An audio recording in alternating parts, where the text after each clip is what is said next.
All right, hey guys, welcome to the VHS Tapes podcast. This is Heroic is here with Death, and we're going to be talking about Halo Combat Evolved.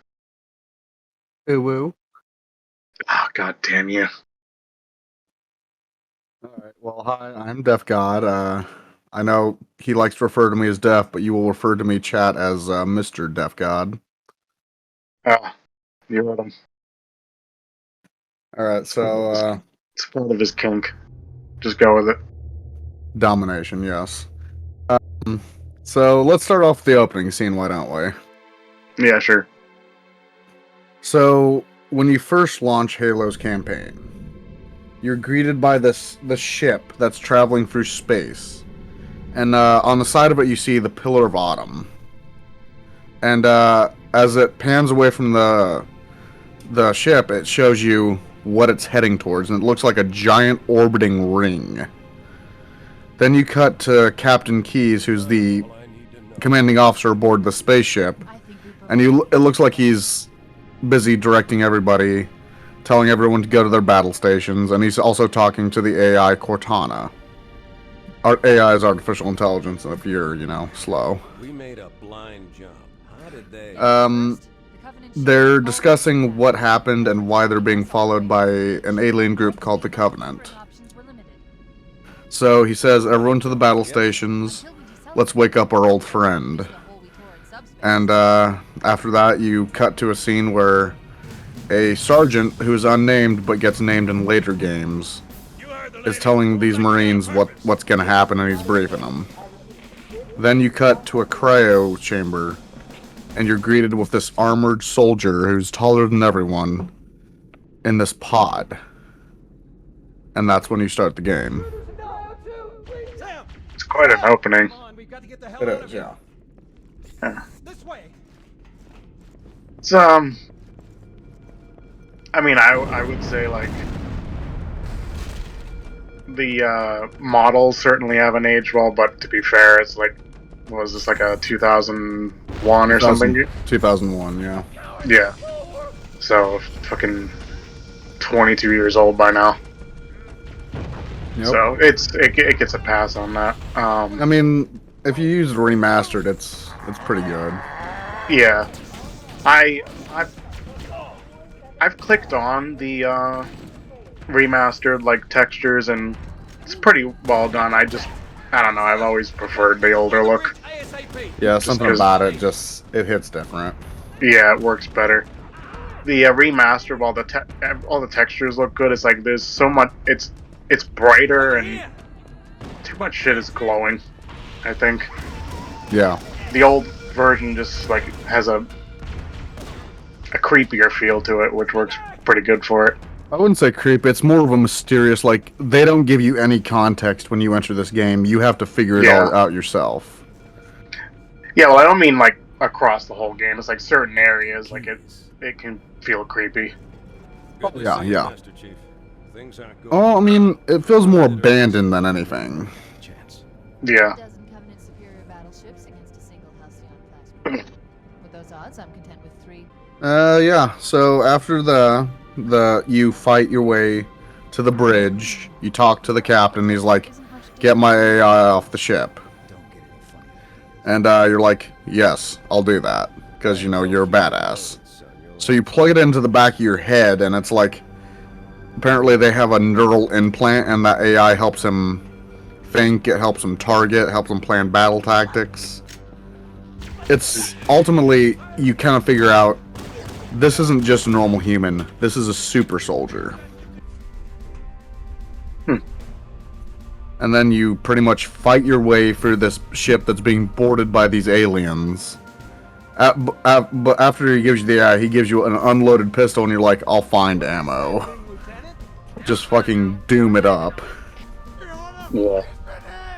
And after you fight your way off the ship, you get to the escape pod, you launch and land on this ring, which apparently on the inner side of the ring is habitable like an Earth-like planet.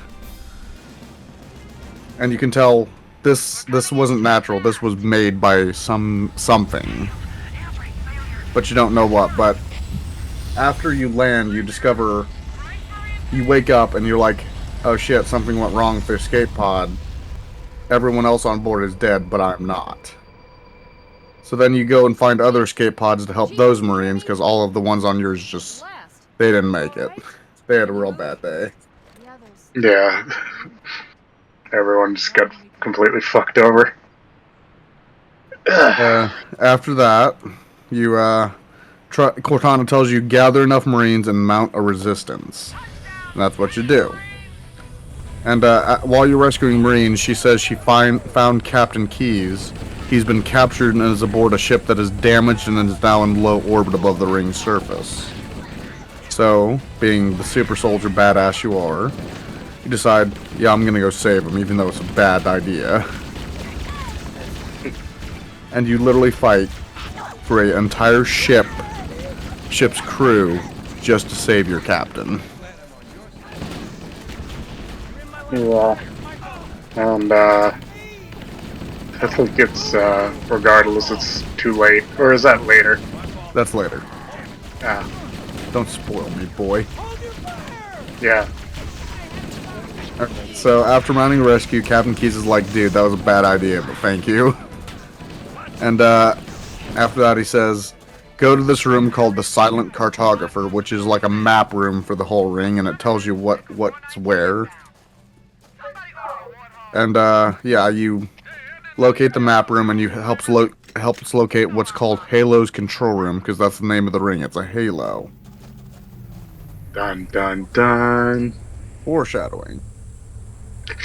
After battling your way through the icy cold to the control room, Cortana uploads into the control room system and tells you immediately to find Captain Keyes, for he is in grave danger. Let's move out. Let's go find the map room. Dun dun dun. Halo's control center. After you locate where Captain Keyes and his squad landed, you're like, no one's here and their Pelicans crashed. What's going on? So you go into this mysterious underground complex that you thought was an armory. And as you proceed through this complex, you find just scenes of carnage, both human, Marines, and aliens and Covenant soldiers, just absolutely slaughtered where they stood. You eventually come across like this crazy Marine screaming, who's shooting you, and he's screaming, you're not gonna get me, you're not gonna turn me. And unfortunately he's gone so crazy that you have to kill him. Yeah. Eventually, were you gonna say something? Yeah, this is where, yeah, damn, the poor bastard. Yeah, poor bastard. Eventually you come upon a locked door that it shouldn't be locked, but someone's definitely locked it for a reason. Inside the locked door, a dead Marine falls on you. And after the initial shock, you take the chip in the Marine's helmet and view the recorded footage. The footage shows that shortly after landing, they entered that same room, stating that the Covenant had done their absolute damnedest to seal that door. After Keyes and their squad enter, they are ambushed by a new, more grotesque threat that is much more terrifying than the Covenant, and this new threat is called the Flood. Yeah. They can all go fucking die in a fire. I'm sure they'd like to eat you first. Get to the bridge. Yeah. I don't consent to this. Implants to initiate an overload. After fighting your way out of this underground complex, you meet this little orb robot who identifies himself as 343 Guilty Spark. He claims to be the monitor of this installation. He then teleports both you and him, non-consensually, to a place called the Library. Fuck this level. Oh, I think the next level's the worst after this one. To retrieve this... He teleports you there and he's like, you need to retrieve Halo's activation index, it's here. And he claims Halo's primary weapon needs to be activated in order to stop this flood from spreading. He tells you the flood feed on sentient life forms to grow and spread. After fighting your way to the index, you retrieve it, and 343 then teleports both you and him, still non-consensually, back to Halo's control room. There he tells you to activate Halo, but you are both stopped by Cortana, who tells you that Halo's true purpose isn't to kill the Flood, it's to kill their food and make them starve. After, she temporarily puts, like, blocks, so 343 Guilty Spark can't, like, prematurely fire Halo. And you damage some systems, so it takes him longer so he has to repair it. But after that, you go to a key to attempt to rescue Captain Keyes and gain his clearance code to hopefully destroy Halo. After fighting your way to the ship's bridge, you discover Captain Keyes' body as he is being turned into a Flood proto-gravemind. You can infer that the Flood are controlled by this powerful hive mind who grows stronger by absorbing organic sentient life. I don't know if you ever picked up on that. I didn't get that. Like, I figured he just got killed and, like, got... Yeah, but, I mean, when he's in that giant blob of... Yeah. That's a grave mind forming. That's the hive mind that controls the Flood. And they realize that guy's that's a high-status individual, he's very smart. Let's start adding on to his brain and making him work for us. Yeah, it's very gross. Yeah, that's fucking horrible. I thought he was just, like, killed and, like, I don't know, some shit formed around him, like some weird fungus, but no, it's like he's getting fucking absorbed. Think of it more as he's having his free will and pretty much who he is as a person stripped from him, and he's being used for malicious intent. Sounds like a fun time. Yeah. Alright, after you discover this, you decide, Cortana tells you he would expect you to do it. So you immediately shove your fist through his face into his brain, rip out his chip that has the captain's control codes in it, and put it in your helmet. And she's like, it had to be done. It just had to be done. He would have wanted it. And after that, you fight to the hangar and immediately fly a Banshee, which is an alien fighter craft, to the Pillar of Autumn crash site. There, you're like, Cortana's like, let me get the captain's codes and start the self-destruct sequence for the fusion reactor aboard the Pillar of Autumn. We're just gonna blow up the whole damn ring. But then 343's like, no you're not. And he stops it, and he somehow hacks into all the systems and just stops it completely. So Cortana's like, let's just shoot rockets into the engine and see what that does. And after you shoot a bunch of rockets and absolutely annihilate the cooling system, she announces that both the engine core and the reactor have gone into critical meltdown. You have 20 minutes to get off this ring. Yeah, and that level is... Once you know how to get through it, it's not so bad, but still, it's just a bad design. You just have to twist and turn through all these things, and... Yeah. But that's why it's known as the Warthog run in Halo. Yeah, it's... I really ought to find a video on, like, how to get through it better, because, like, I know there's shortcuts in the tunnels. Those help you quite a bit. But my two issues with it is, like, the beginning of how to have to wind around shit. Like, there's gotta be a better way. And, I always fuck up the jump because I think, like, oh, maximum speed. Because the game basically says, like, we're only gonna make it if we go as fast as we can. Something like that. But if you go as fast as you can, you end up, like... The Warthog just, like, starts lurching forward or something, and then when you hit, you just die on impact. So you have to hit, like, a certain speed just to make the jump. Yeah. So, on that, if you want to know what's really hard, you get an achievement for playing on normal difficulty and making sure you don't flip in that whole sequence. Oh. Yeah, that was hard. That was real hard. I'm glad I'm not 100%ing that game. Because I would totally flip that. I flip it so many times. Yeah. After you go through that whole sequence, you're running past the ship. You're in a Warthog just steamrolling down this whole ship. You come upon a hangar, and it's got one large fighting aircraft left. And my god, once you can't drive anymore, you book it. You absolutely book it with these flood combat forms just chasing you. And Cortana's like, buddy, you're cutting it close. And you get aboard, you slam the closed door button, and you just head to those controls and you launch. And just in the nick of time, once you're in orbit, the Pillar of Autumn explodes, and a portion of the ring just shears off and comes in and crashes on the other side and just destroys this ring. Yeah, it's for 2001. It's like it's an impressive thing. It's like, Shut them down.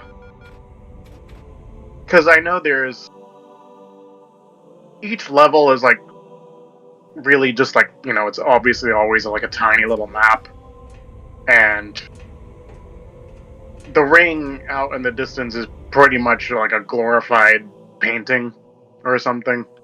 Yeah. But in the space, like I imagine it's, you know, it's a reasonably sized object, but like it's still like probably fairly tiny. It's just like they use scaling to make it look way bigger than it is. But how yeah. it falls apart is just pretty well done. Dust and echoes. Yeah. We're all that's And left. after you're in orbit and the ring's just obliterated, An entire Cortana says, we finished the fight, We and had no choice. Chief says, one of the few lines that the Chief says in the whole game, no, I think we're just getting started. Yeah. Yeah. I like a behind the scenes detail I've seen is as he like takes his helmet off, like right out of view, he's actually just got another helmet on underneath. Yeah. Yeah. Like Actually, that's great. So like by the time someone, you know, made a free cam to finally like, let's see what's he look like, it's just the man's just got another fucking helmet. yeah. On that point of when he said we're just getting started, but Bungie at the time, one of the head board of directors was staunchly against making sequels to any of their games. Halo would be finally the one that broke that, because fans were just so like, you need to continue this story. This is so good. Mm-hmm. And he finally just caved and was like, yeah, let's do it. Because Halo was just going to be just Halo Combat Evolved. Glad they continued it because, like, I'm sure for the time it was like it was an incredible step forward in game design, whatever. Now it might not seem as much, but you know, stuff's evolved so much since then. It's certainly, I'm sure it got improved with later games in terms of mechanics and stuff. Because it does feel like, compared to some stuff I played like today, it feels very sluggish. There's no sprinting. Whereas like even like Battlefront 2, the newer one, like it feels so much faster pace compared to that one. Yeah. Also, if you fire an assault rifle, it doesn't sound like someone's absolutely just shitting their organs out. It does, doesn't it? I'd have to revisit it. I mean, being a game a discussion, I typically like get footage, so I'm gonna have to go play this, you know, sometime after I record this. So I'll hear it. Okay.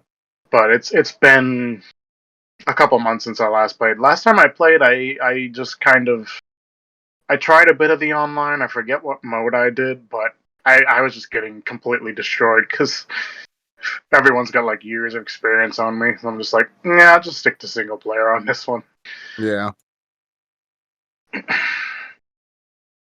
So, we just finished the story. How about let's talk about some game mechanics? I think the game mechanics are actually pretty good considering this was Bungie's like first attempt at an FPS. Like this was a shot in the dark for them, and I think they actually hit it pretty well for a first attempt. Yeah, I'd say so too. Plus, I Pretty mean, a much. lot of the stuff hadn't been tried in an FPS that they tried, and they tried it, and a lot of it worked. Hmm. Like, who would have thought to put like vehicles with multiple weapons, like the tank? You can shoot tank rounds, or you can have a machine gun. No one thought to do that. There's a tank in this game? Uh, Ignoring that ignorance for now, yes, there's a tank. You use it in multiple levels. Oh, wait. The Now Scorpion. I remember it. Now I just like, for some Yeah. reason, I'm thinking specifically the, uh, vehicles that would have come from the, Pillar of Autumn. This probably one of the alien vehicles or something. No, there was a human tank. The Oh, Scorpion. You jump in it and assault in the control room. I don't know how the fuck I missed it. Yeah, it's like the best vehicle. It's better than the alien tanks.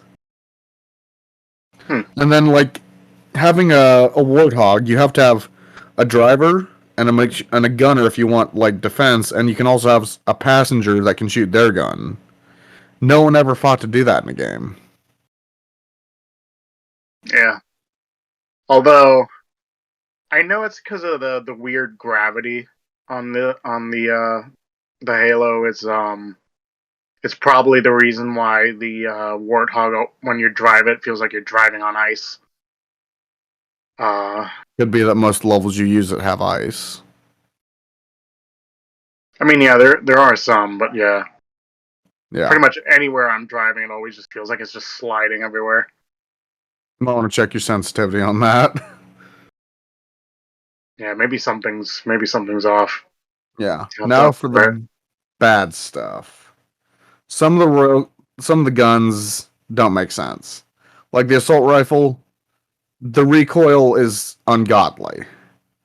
And then some of the NPCs, don't even get me started on the flood combat units with the rocket launchers. Those fuckers can burn in hell. Yeah, You can round a corner and like half a second later be one shot by a rocket. yeah, it's annoying.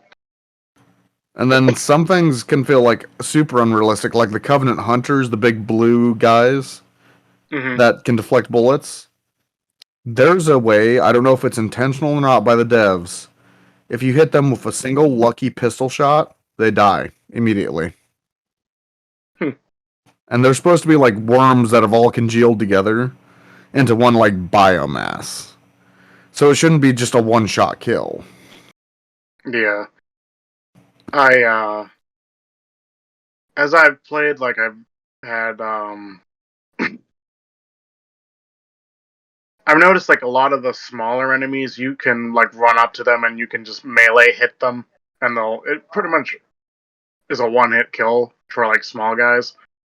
And it can be useful for the big guys too, but they'll take a couple of those hits.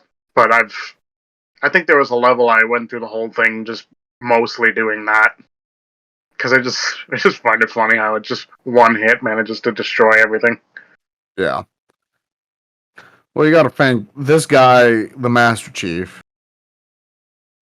He's able to lift warthogs like bench press. So it makes sense Yeah, that if he fucking, punch you in the face, you're gonna die. yeah, still funny. It is funny, yeah. Alright, so that's what I had for game mechanics. Multiplayer, multiplayer was godly. Like back then, you just did not have the options that you do today. So you could do the first version of Xbox Live, or you could have a LAN party. You remember that? That's a callback. I unfortunately never had one of those because we had like the most dog shit computer at the time, so I never got to do that. I know what it is. Yeah. I've seen like videos on YouTube of people doing them and whatever, and it looked like a fucking blast. I Yeah. mean, essentially, like me and my sister would like we'd play computer games together, PlayStation 2 together, and like share a screen and whatever. Like, that's the closest I've got to it. Yeah. Yeah, same. Yeah, so it gave us classic maps that, are recognizable by any Halo fan, like Blood Gulch. Any Halo fan knows that map at first sight. Unfortunately, I don't, because I've never seen it. I'm sure you've seen pictures of it, you just don't know that's Blood Yeah. Gulch. Yeah, probably, but... And then, now let's move on to some miscellaneous facts.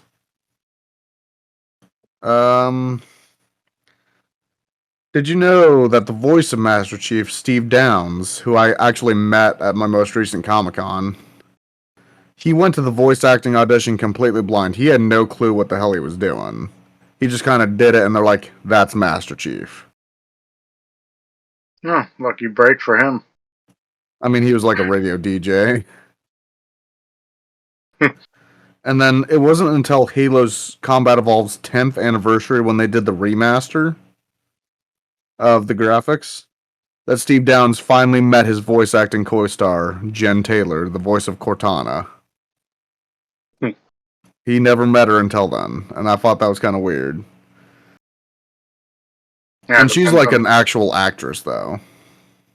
Yeah, but I guess depends on locations and stuff, and some stuff was done here and some stuff was done elsewhere. It's kind of like, well, this isn't a game, what was that guy's name? The guy who, voiced Jarvis in, the MCU and then played Vision. I can't recall his name for some reason. Paul Bettany. Yeah, Paul Bettany. When he did Jarvis, like, he actually never went to a soundstage. They would just give him his lines, and then he would just get on a phone call and just record it through the phone call. So he could just, yeah. I think it was also just to give it a certain sound, like going Robotic through quality. yeah. And then just like when they did Age of Ultron, and like he was like, oh shit, I actually have to show up now. I mean, he's loved playing Vision, but it is more of a joke, but like still funny. Yeah. Yeah, so I mean, what were your thoughts on Halo? Like, did you enjoy it? I did, although I guess, it's one thing of having more refined games these days, and like going back to these, it's like sometimes it feels like horribly unpolished in comparison. Yeah, that's And fair. it's like I had a similar thing that I'll get into is like I've been going through the Resident Evil series, and I started with the remake of 2, then the remake of 3. I tried a bit of the first one, but I'm so fucking clueless at it. I went to play the 4th one as the remake of the 4th one is about to come out. I figured I'd play the original, and I just couldn't get through it because it just and I'll be crucified for saying this, but I find it very weird in comparison to the new ones, where the new ones you can be shooting something and you can be like stepping back as it's coming at you, but in the original Resident Evil 4, which was 2005, you have to stop whenever you're shooting, and you can only like pan in a circle. You can't like back up or anything, and I just find that horribly unfair when like the zombies or whatever just come sprinting at you. Want a fun fact about Resident Evil? So, did you know the first Resident Evil? You know how games are all made of polygons, right? Yeah. There's more polygons that went into the making of Lady D's ass in Resident Evil 8 than there are in the entirety of the first ever Resident Evil game. Wasn't that debunked though? I could have sworn someone said that was No, that's fake. actually true. Like, I'm they Googling just. I'm pretty sure it's true because they put so much design into the games now. Yeah. Like, back then, they just didn't focus on graphics because they just didn't have the power to make them good. So it does make sense to me for that to be true. Yeah, I'm looking at something. because I saw this before, and yeah, it says one thing saying like not, but like there's still quite a lot. Because like yeah, polygons back then. It's like I think that's partially why a lot of characters have like these jagged edges, and like also why Lara Croft's chest is like a triangle, The because triangle boobs. yeah, it's just they could only do so many polygons at the time, so it ended up looking like that. It's when you added more, then she like looked normal. Yeah. But yeah, it's still just amazing. Yeah, all the old stuff, like even as far as the first one, I have the like the remastered one, which I think that was originally done in early 2000s, and then they remastered that remaster years later, made it more HD. I have that, and like looks all right, but it's just the gameplay is just so old. It just feels weird sometimes. And Halo felt like that too, but like I could get into it easier because it feels familiar enough. Yeah. I'd say Halo's a little more familiar than like the Resident Evils, because some of their I'll probably get crucified for this. The original Resident Evils, their mechanics, some of them just did not age well. Yeah. And yeah, you can come for me, internet trolls. I'm ready for you. Yeah. Um. You can find me at onlyfans.com/Lord Heroicus. Hey, that's my account. Exactly. Oh, I forgot. Make it your problem. uh. But yeah, it's like still like I don't. If somebody really loves the old games, like that's you. That's fine.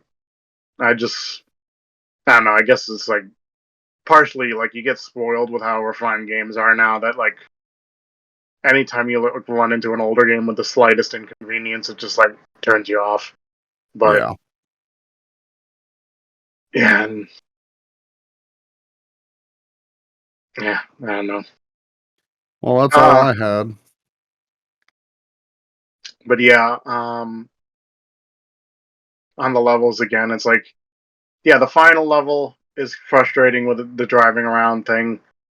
I still think the library was the worst, just because like you go through a path and then you go through a mirrored copy of that path, then you go up a floor and then it's the same path just flipped around again, and just drove me nuts. Granted, the last time I played it, it didn't take as long because like I kind of got the idea of like, oh, you basically to tell which way you need to go is just look where the enemies are. If there's no enemies in the area, just go the other way. And There's once also arrows on the floor. that too. I don't think I noticed that the first time because I was just like looking around at all, looking for enemies and stuff. But yeah, in levels that don't have arrows, you can at least just follow the enemies. That's true, yeah. That is a good tactic. Yeah. And now that this is finally done, this was for people who follow this podcast. Like this was actually an idea brought up in the first season of the podcast, and here we are at season 3. We finally got down to this. Better late than never. Yeah. Can't Now, wait for season 6 with Halo 2. yeah. I mean, I actually like want to go get into that. Maybe soon we could do that together, and then yeah, who knows? Maybe we'll get it done before this year ends. Hopefully we'll get it by season 7. You never know. Ah, geez, season 7. It's gonna be 2027 by the time we get to that one. Exactly. Assuming there isn't a break. Well, call me a sweatshop worker because you ain't getting a break. Okay then. Uh, For legal reasons, that was a joke. yeah, it's fine. But yeah, I guess that's pretty much it. Yeah. See ya.